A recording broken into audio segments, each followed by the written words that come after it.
Good morning.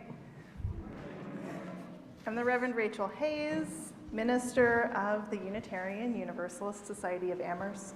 Today we're thinking about Christianity and our many relationships. We're talking about Christianity today, and I have a lot of things to say about Christianity, and so you don't have to hear all of them. I asked the congregation to send me your questions on Christianity.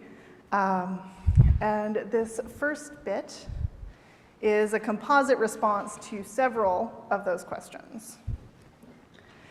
Nearly a third of the world's population is at least nominally Christian, and Christendom has been a major player in the world's history for the better part of 2,000 years. It's hard to say too much that is universal about all of Christianity, now or in history, and probably everything I say will have an exception. There are many Christianities, plural, with different beliefs, identity markers, practices, and that is the place I would like to begin. But it does all center around the man Jesus who lived in the first century of the Common Era.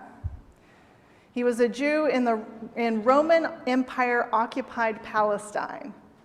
Historians agree that there was a guy named Jesus who lived and had a popular movement at the time.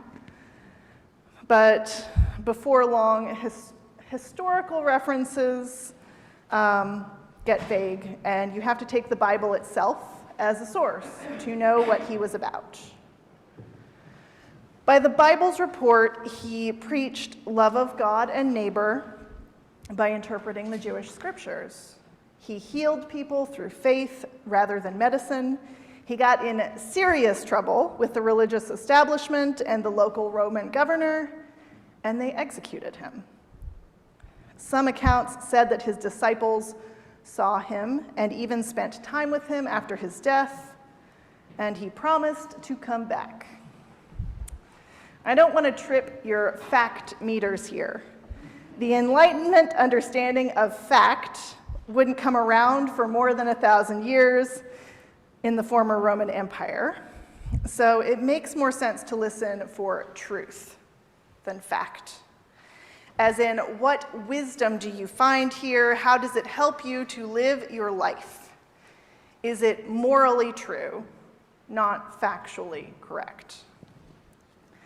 Jesus preached the Bible that he knew, what we would call the Jewish Bible, and then his followers, most of whom did not begin writing until long after his death, wrote stories about Jesus and letters to one another.